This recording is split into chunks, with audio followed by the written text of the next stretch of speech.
Now, Burundi and Ethiopia are just the latest countries to hold elections in Africa this year. Saskia Melker reports on new technologies being used to track the votes.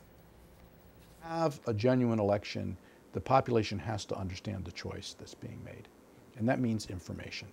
What does it take to make each and every vote count? Accessibility of information builds confidence in the election process, according to Patrick Merlot, Director of Election Programs at the National Democratic Institute.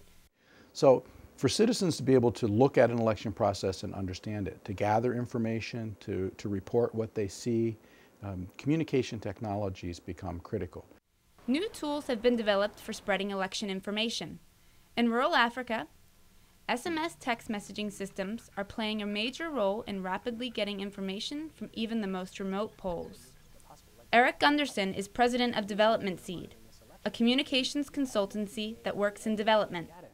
Now with SMS technology, you can collect data in real time and be able to make statements that night. I'm able to say, hey, look at this. In the north, a lot of polling centers opened up late.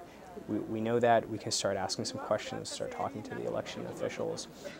Citizens also can use text messaging to report on critical points in the election process. The citizen groups in Uganda that are involved in election monitoring are initiating something that we would call a citizen hotline, which allows citizens to take examples of vote buying, examples of intimidation, examples of having problems finding themselves on the voter registry, any number of kinds of problems, and to report those to a central location. Election data that is received from SMS texting can also be put on maps, organized and linked to a location. One prominent example of such open software in Africa is Ushahidi, an information mapping program developed by a Kenyan blogger after the post-election violence in her country in 2005. Ushahidi has since been deployed to track elections and other events across the globe.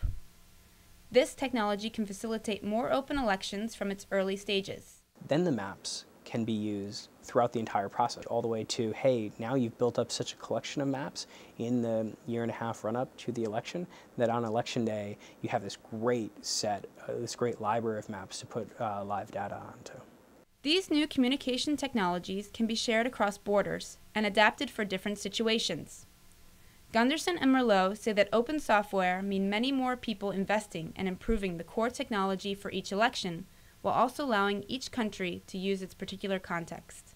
Could the software we develop for Sudan be the first base of software that can then be used in Uganda for the prep for the Get Out the Vote campaign in the spring?